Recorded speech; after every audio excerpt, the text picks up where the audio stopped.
Welcome to the NBA Coast to Coast podcast brought to you by thelines.com. Coming to you from the West Coast, Josh Lander, joined by my man Nate Weitzer on the East Coast.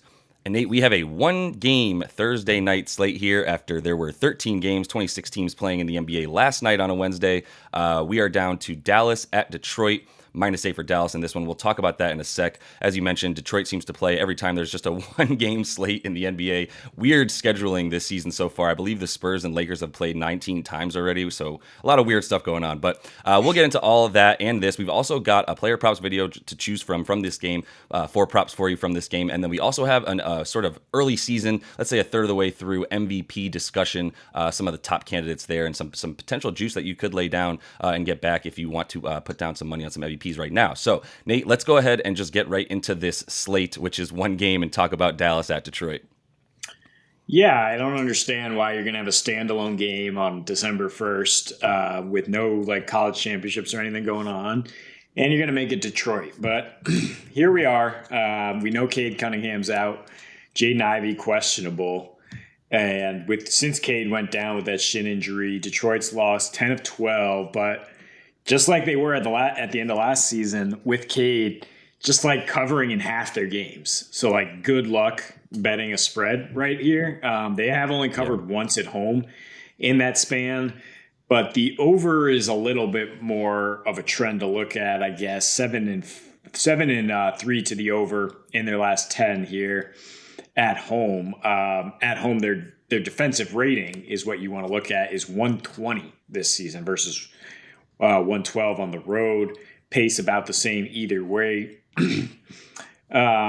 And so you get Dallas and their struggles on the road, pretty equivalent to another Western Conference contender that you might look at in the Warriors, that they just don't play on the road. They take nights off. Luka gets some rest, and they've just really disappointed. We talked about in that Warriors game how they're 0-9 against the spread after a win too, and they did manage to beat the Warriors, but now on the road, not really a team I want to trust to cover 8 under any circumstances. So maybe, but I think the best thing to do is get some parlay going here, where you have the Mavs on the money line over, and the Mavs is plus 155. And while Dallas is a pretty steady under team, that's more often the case at home, right? On the road, they allow more paint points. They allow a much higher 3-point percentage, 40% versus 32. Much, much worse defensive rating on the road, 10 points worse, right? 118 versus 108. So they've gone 5 and 3 to the over this year on the road. They've gone 6 and 3 to the over this year versus the Eastern Conference.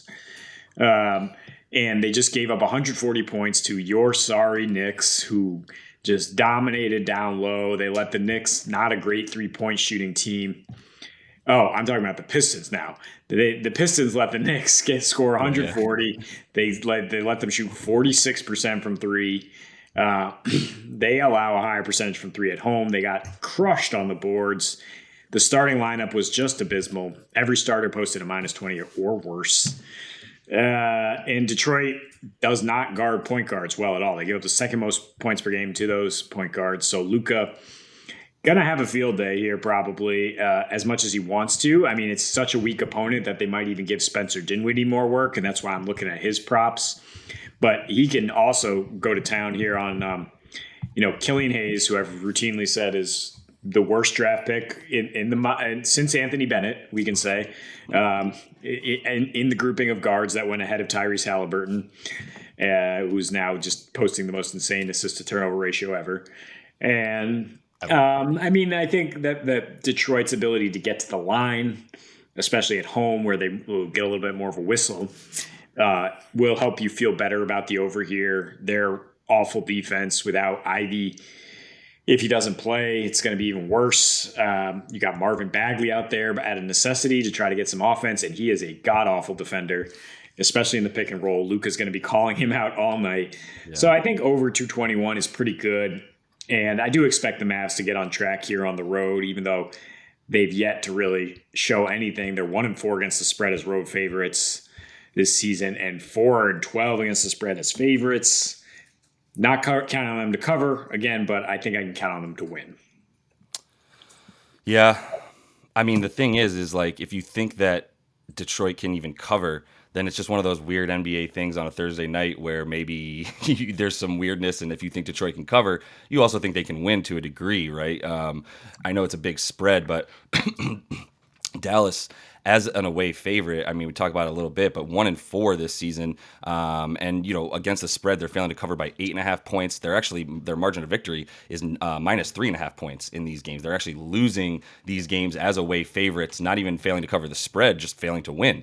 So I'm hesitant to like lay any money on them to just win this game. I either need to feel confident that this is a game where Luka and team, really Luka, is going to come out and set the tone and take this game seriously. Or I'm picking Detroit. Those are really the way my two options. I'm not going to lay any money down on this game, man. Like not on this spread anyway. Like I don't have to, and I'm not going to, and you can't make me.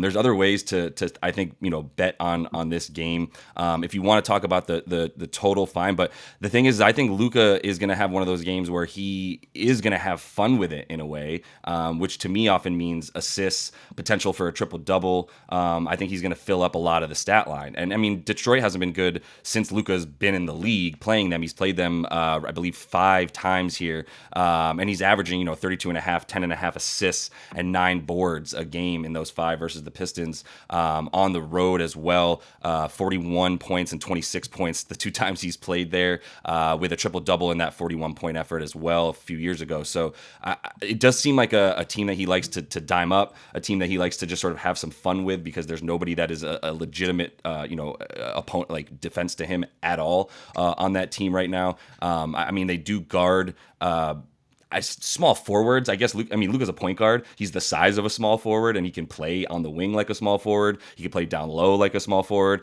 But my point is, like, Detroit does defend small forwards pretty well this season, as I mentioned recently, because I think that's the position they have the most adults playing at. But there's nobody on this team that's going to be guarding Luka in a way that makes you feel threatened for his ability to get those points. As you mentioned, Detroit's defense even worse at home. Luka a little bit better on the road in a few important shooting categories. But overall, like, this is a game where I'm just looking at Luka to have fun with it, and I don't know what that means. Maybe down the stretch, that means he's able to pull it off, but I would actually feel comfortable taking a few points from Detroit. If I can get it up to about double digits and like 10 or 11 points, I'd feel even better about it. But right now, the way that Dallas is failing to cover against these road teams that they're playing at, that they're much better than and that they're favored against, and failing to cover in any way, shape, or form is pretty bad. Especially the thing that really is killing them is those 2 Nuggets games in a row without Jokic, where they were favored by double digits in both of those, lost one of them and failed to and blew them out in the other one. But still, though that moment in time, there was a bunch of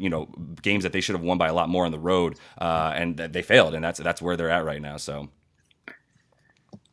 Yeah, I mean, and you talk about Luka having fun with it. Generally on the road, he has fun on offense, and his defensive rating individually is 9 points worse, right in line with the Mavs. So setting the tone there as well.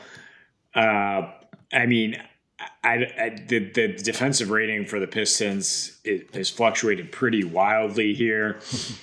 Basically, if they can get lucky with opponents' 3-point percentage, they can keep this game below the total. Otherwise, I think you should feel great about the Mavs total. Their pace is a little bit faster on the road. I mean, seeing the Knicks light it up like this, and the lineup that Detroit is expected to trot out there tonight, their starting lineup should have a real nice game. And it's also a bit of a revenge game for Christian Wood. It's been a couple seasons since he was in Detroit, but True. He's probably going for 20 and 10 as well. Detroit showing no resistance down low, second most paint points allowed.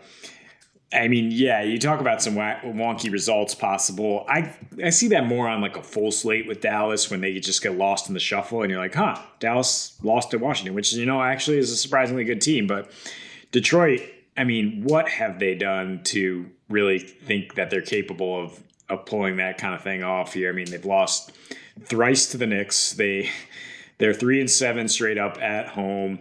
Their only wins are against the Warriors, when they just couldn't even show up in road games. They beat Orlando in the opener, and they beat OKC on a weird game where they got to the line 33 times. which, if you're depending on that much of production at the line without guys to really break anybody down against a pretty solid defense, I don't see Detroit winning is basically where I'm getting at here. I do see Dallas, having the potential to just control this game and score 115 or so, where you need to get over this total for them. But yeah, I just don't feel super confident about anything. I think you could say in terms of how Dallas has been wonky on the road, and then the fact that just Detroit isn't any good.